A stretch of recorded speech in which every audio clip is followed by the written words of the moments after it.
não parar, não precipitar e não retroceder. Então dizer para esse cara, sabe quando nós vamos parar? Nunca. Nunca na sua porca vida. Né?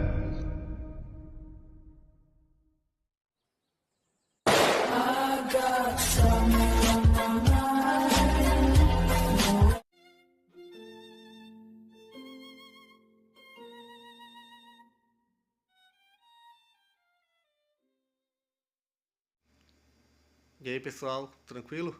Então vem aqui antes do vídeo começar, pedir para vocês se inscreverem, quem não for inscrito, compartilhar, curtir, comentar. Quem puder seja membro do canal, que isso ajuda bastante. Tem também o link do Apoia-se. Quem puder ajudar nosso canal e apoiar financeiramente vai ser muito bem-vindo. Mas o mais importante é transmitir o conteúdo e os conhecimentos do professor Olavo de Carvalho para mais e mais brasileiros. Então compartilhe e ajude aí nossa causa. Muito obrigado a todos os membros, apoiadores do canal. Fico muito feliz. Tenho certeza que a gente está no caminho certo. Então fiquem com o vídeo e até mais. Valeu! Então ele coloca entre as regras que definem o positivismo, 3. A regra que se recusa a chamar de conhecimento, juízos de valor e declarações de cunho normativo. O positivismo argumenta que as qualidades que se dizem dos homens, acontecimentos e coisas, qualidades tais como nobre, ignóbil, bom, mal, bonito, feio, etc., não estão contidas na experiência. Igualmente, nenhuma experiência pode obrigar-nos, através de quaisquer operações lógicas que sejam, a aceitar declarações que contenham mandamentos ou proibições. É possível fornecer fundamentos lógicos para julgamentos feitos com base em objetivo declarado sobre a eficácia dos meios empregados, mas não quanto à justiça ou injustiça, bondade ou maldade dos fins em si mesmos. Ou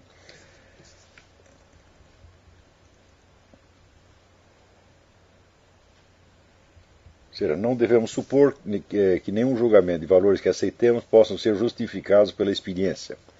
Por exemplo, o princípio de que a vida humana é um bem insubstituível não pode ser justificado.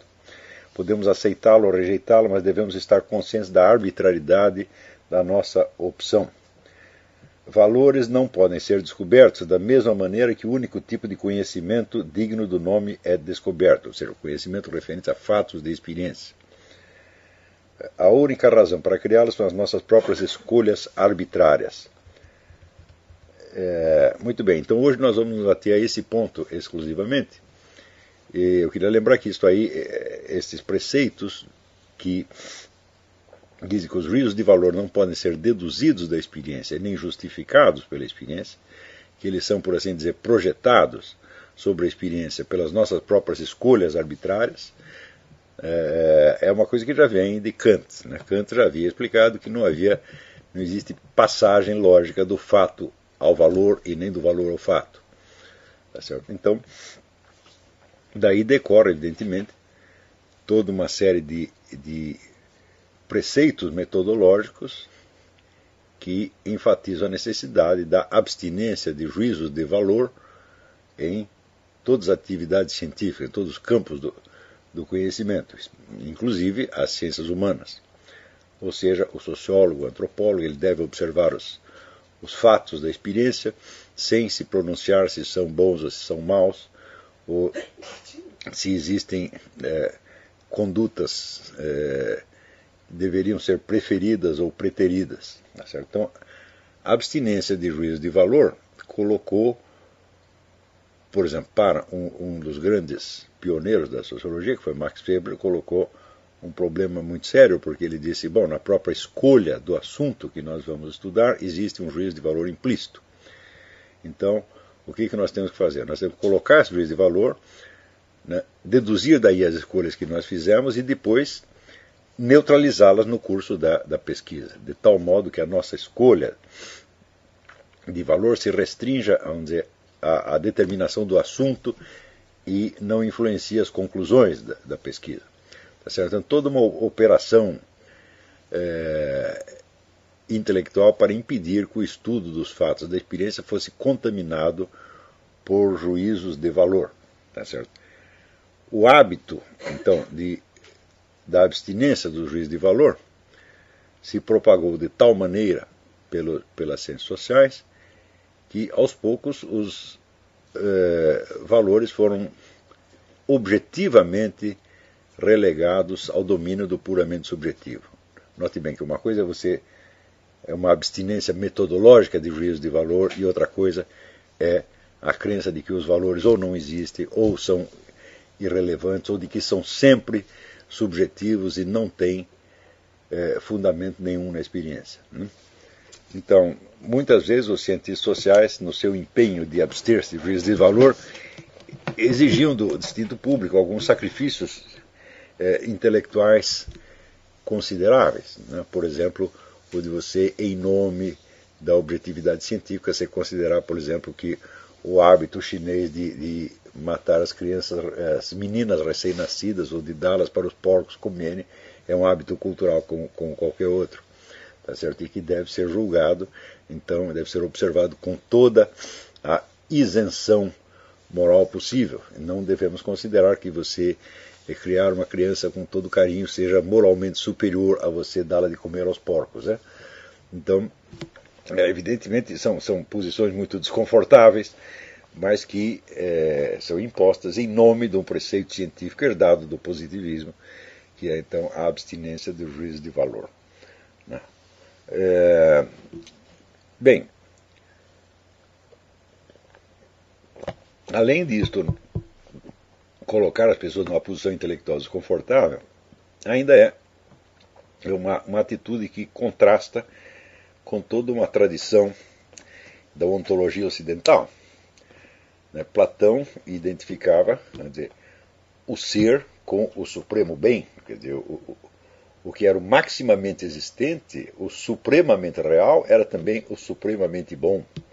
Tá certo? E este preceito permaneceu dominante durante muito tempo, até a Idade Média. Duns Scott dizia ens et bonum convertuntur, quer dizer, o ente e o bem são conceitos que se convertem mutuamente um no outro. Tá certo? Ainda na Renascença você ainda vê esta ideia, vamos dizer, do bem supremo como sendo o motor de todas as coisas. A ideia de um plano divino por trás do conjunto da realidade, conduzindo tudo necessariamente ao bem. Mas, a partir do século XIX, então, a ruptura entre a ideia do ser, quer dizer, considerada como realidade, e a ideia do bem, se torna muito profunda, na medida em que toda a noção do bem e do mal é jogada para o domínio da pura subjetividade e, como diz o Kolakowski, da escolha arbitrária. Então, assim, a realidade em si é neutra. O ser, né, o mundo do ser é neutro. O bem e o mal são projeções da mente humana sobre uma realidade que em si não pode ser dita nem boa, nem má, tá certo? Nem nobre, nem ignóbil, nem coisíssima nenhuma. Então, evidentemente, o mundo dos fatos é visto também como sendo ele próprio o mundo da neutralidade. Então não é apenas que a ciência vai se abster de juízo de valor, mas a realidade em si é neutra e a esfera dos valores é que é puramente subjetiva ou, em outros casos, cultural, ou seja, uma criação cultural humana que não tem em si nenhuma base na estrutura objetiva da realidade.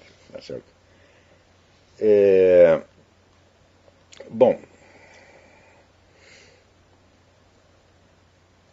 agora vamos ver se isto embora esses preceitos sejam hoje aceitos como se fossem a coisa mais óbvia do mundo, e qualquer tentativa de introduzir de novo os juízos de valor no domínio da ciência, mesmo das ciências humanas, para não falar das ciências físicas, seria tido quase como um sintoma de doença mental. Então, apesar disso, vamos examinar se essa abstinência de juízo de valor é realmente possível na prática.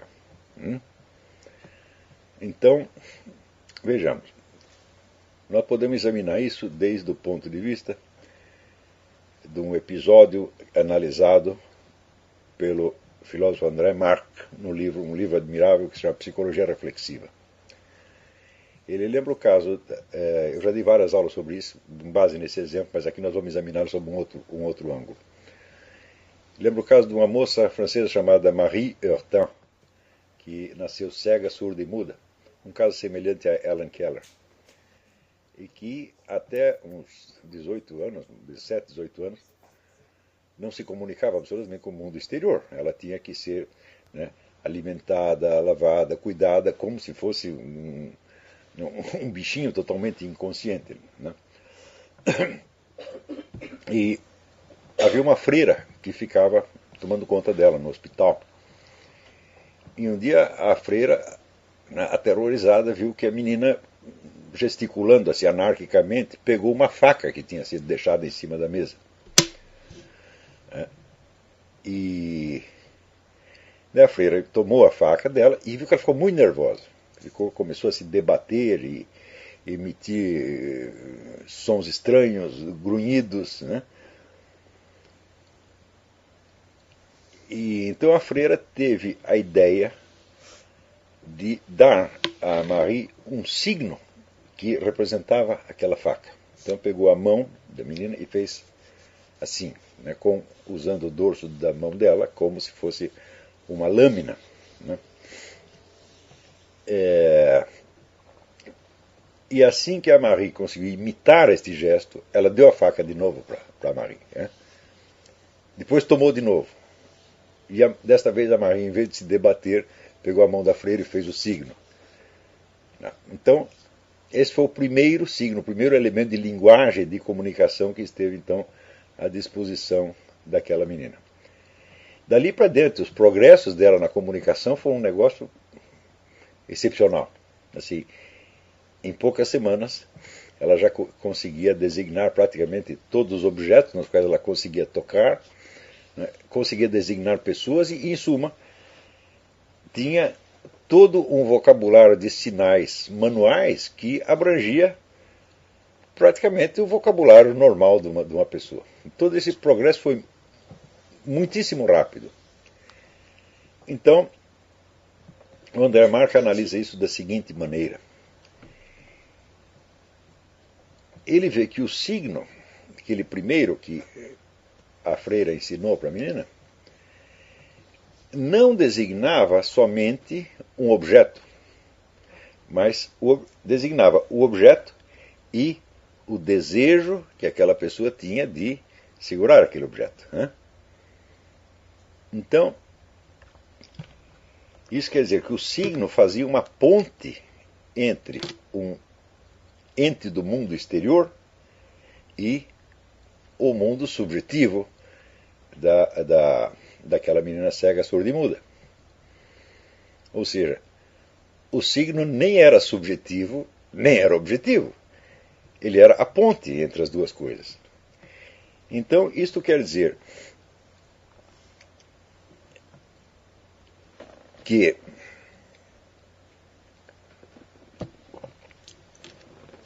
todo o universo da nossa comunicação depende desses elementos chamados signos que sintetizam um ente inexistente, que é uma fusão entre o objeto do mundo exterior, um dado objetivo, e a nossa atitude subjetiva perante ele. Se você analisar a coisa um pouco mais cuidado, você verá que esse elemento subjetivo, esse elemento vamos dizer, do desejo ou do sentimento que o ser humano tem para com algum objeto que ele deseja ou repele, está presente na própria percepção sensível. Ou seja, a percepção sensível ela já tem em si um elemento de signo. Porque você não olha para nada se você não tem interesse naquilo. Ora, você não pode dizer que o interesse está dado no próprio objeto. O interesse é uma atitude subjetiva em relação ao objeto e não um traço do próprio objeto. Porém, sem esse interesse subjetivo não há conexão nenhuma com o objeto. Então, quer dizer, não somente o universo da nossa linguagem ele não é constituído de pura subjetividade, tá certo? Mas de uma relação ativa com os entes do mundo exterior. Mas também, já na própria percepção sensível, nós vemos um elemento linguístico, por assim dizer, no qual se fundem, num ato único, a percepção que você tem do objeto e a atitude subjetiva que você tem com relação a ele. Quer dizer, primeira, no mínimo, existe ali uma seleção de atenção. E essa seleção de atenção é, evidentemente, um valor que você está conferindo àquele objeto. Quando você, dentre os vários elementos, por exemplo, que tem nesta sala, eu olho para um e não para outro, eu posso dizer, é uma escolha de valor totalmente subjetiva minha. Mas acontece que sem essa escolha de valor, eu não teria acesso a este ente do mundo exterior. Ou seja, se o mundo exterior me fosse totalmente exterior, eu não conheceria absolutamente nada dele. Eu estaria fechado em mim, num universo solipsístico, exatamente como Marie Hortin estava antes dele aprender este primeiro signo e depois os vários signos que foram aos poucos compondo a sua linguagem. Isto quer dizer que um mundo concebido, um universo concebido como pura objetividade, separada da subjetividade humana, é o mundo da Marie Hortin. É um mundo totalmente desconhecido. Isto quer dizer que não há, em todo o universo concebível,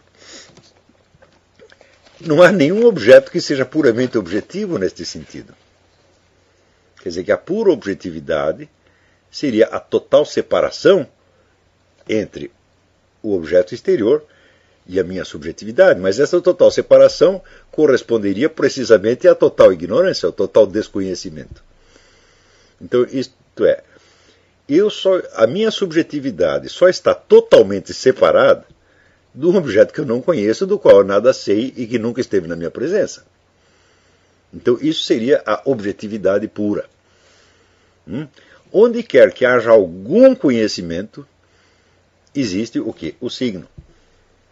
E o signo é o elo entre objetivo e subjetivo. Se você raciocinar mais um pouquinho, você notará a seguinte coisa.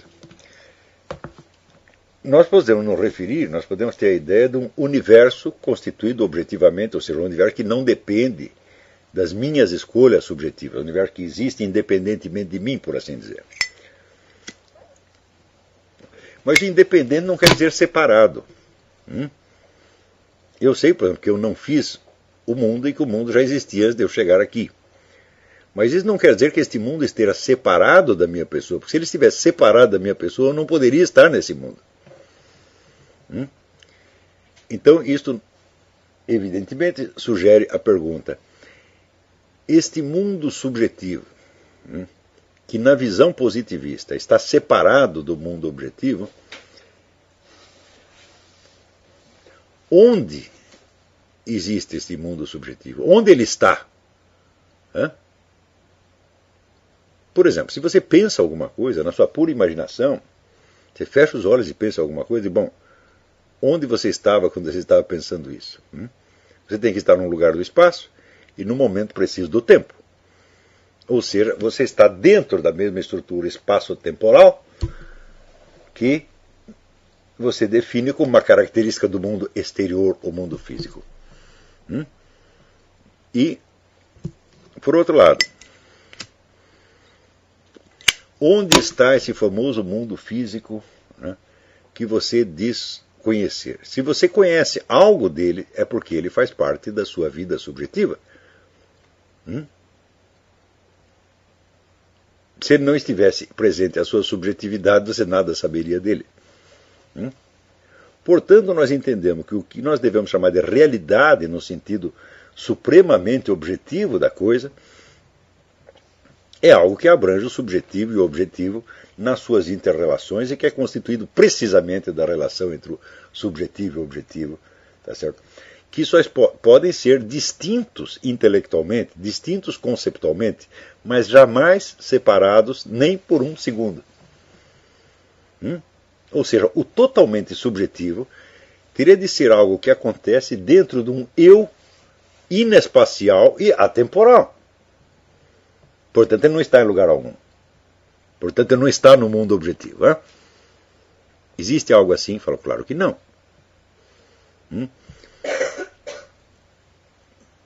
Se você disser, mas e o eu pensante de Deus? Ele não está totalmente separado do mundo? Fala, de jeito nenhum. Ele transcende o mundo e, portanto, o mundo está contido dentro dele. Então você não pode dizer que Deus está separado do mundo. Aquilo que transcende necessariamente abrange e não é estranho àquilo que abrange. Como já dizia São Paulo apóstolo, nele vivemos, nos movemos e somos. Quer dizer, nós estamos dentro do circuito de possibilidade de Deus. Portanto, não estamos separados dele.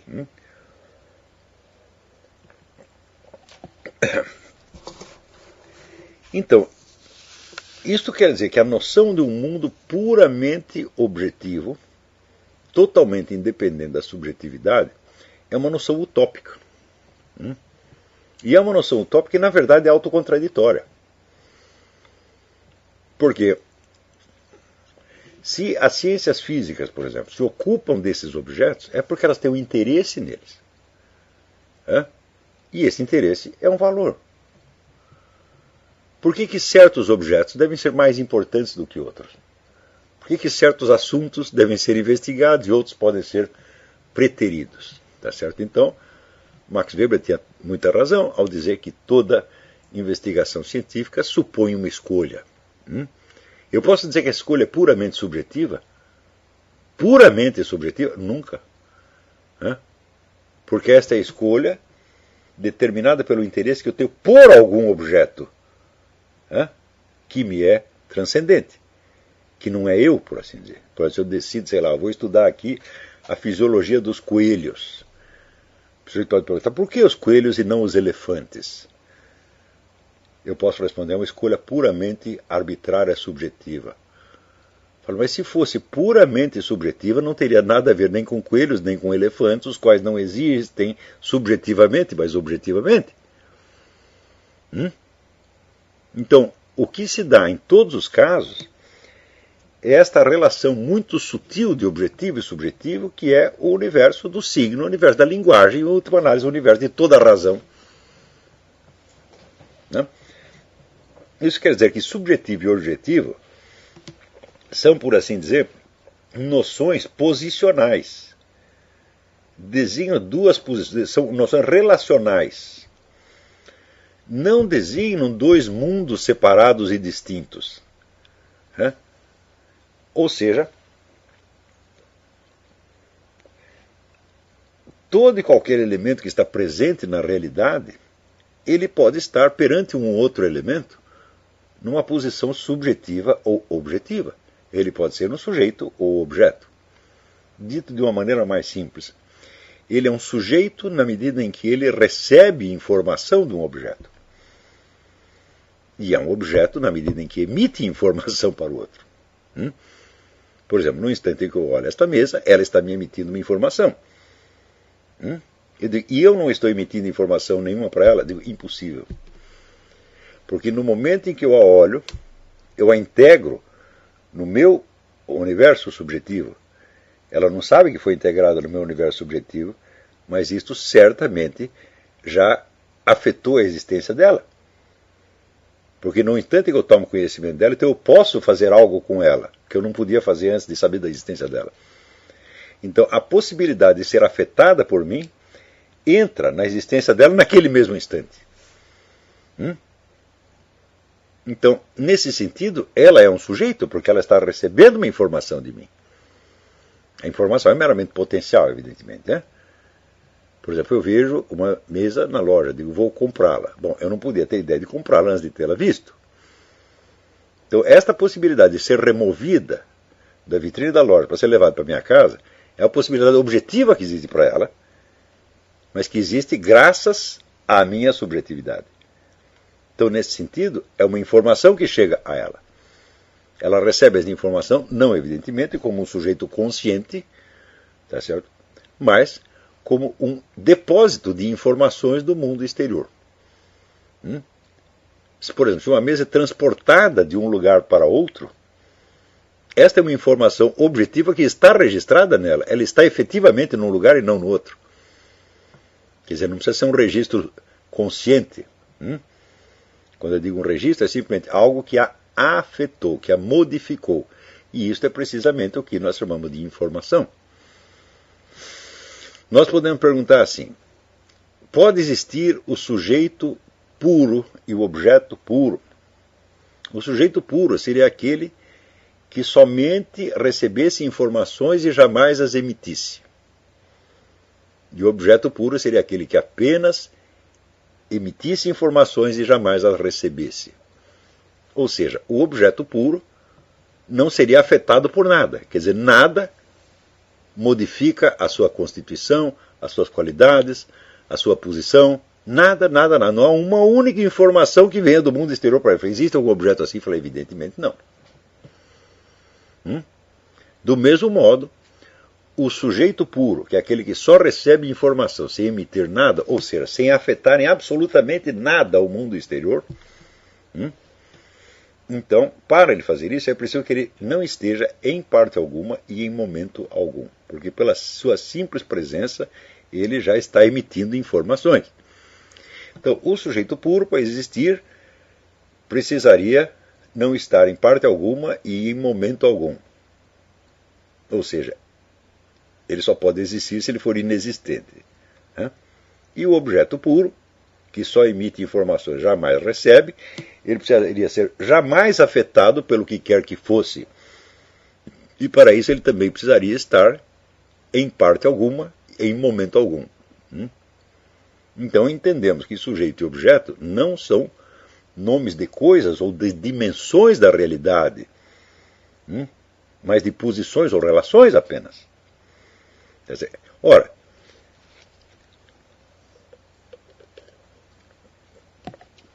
e se são nomes de posições ou relações, como é que nós poderíamos separar a visão objetiva da realidade de todo e qualquer julgamento de valor?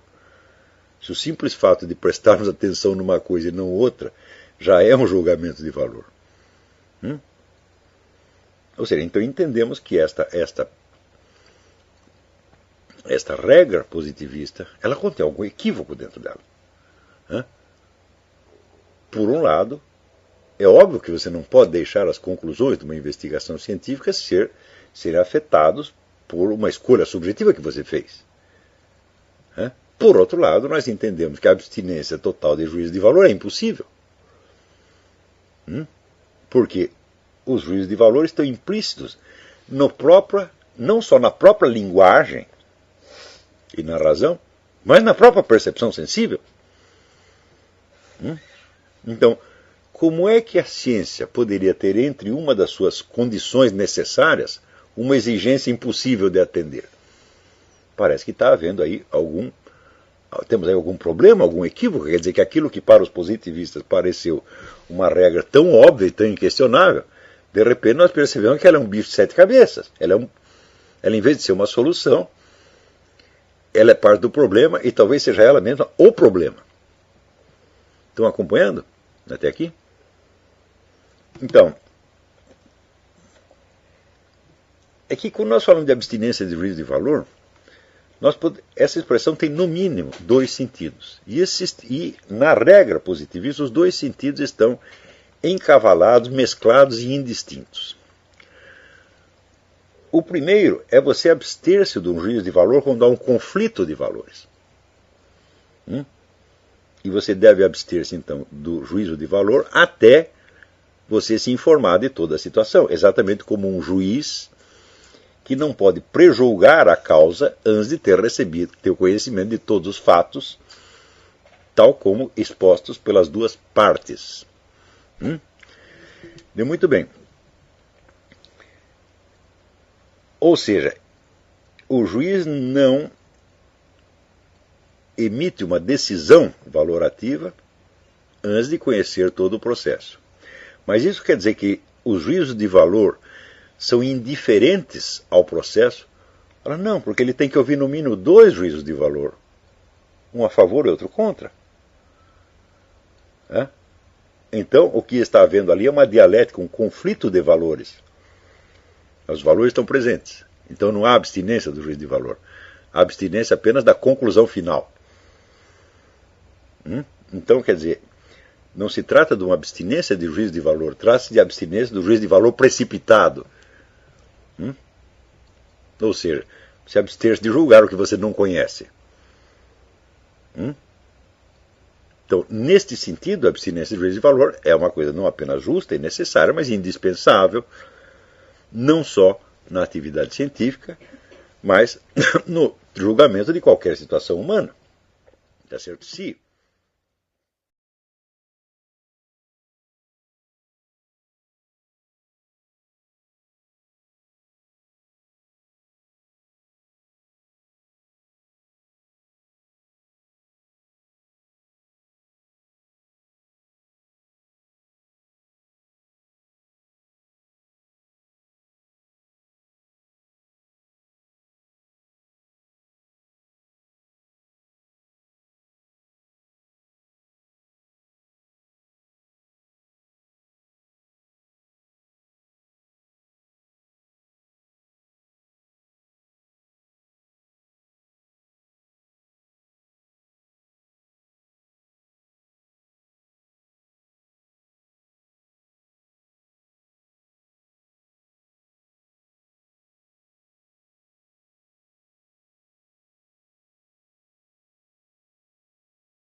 Chegamos a mais um final de uma aula, de um vídeo. Espero que tenham gostado. Quem não se inscreveu ainda, se inscreva, compartilhe, comente. Ajude o nosso canal, apoie, seja membro. E ajude o nosso canal a chegar a cada dia a mais brasileiros que precisam muito do conhecimento do professor Olavo de Carvalho. Então é isso aí, fique com Deus, até o próximo. Valeu! Então é isso aí, pessoal. Que é o nosso canal. Que são alguns livros que eu já li. A maioria foi doação, mas alguns eu adquiri, professor Olavo de Carvalho. Alguns livros se perderam aí que eu emprestei, professor Alexandre Costa, a Bíblia Sagrada. 10 lições sobre Karl Marx. Indico a não ler esse livro, que é muito ruim mesmo. Alguns pensadores aqui que realmente, como o professor Olavo de Carvalho disse, não são pensadores. Valeu, tamo junto aí. Apoie nosso canal, seja membro.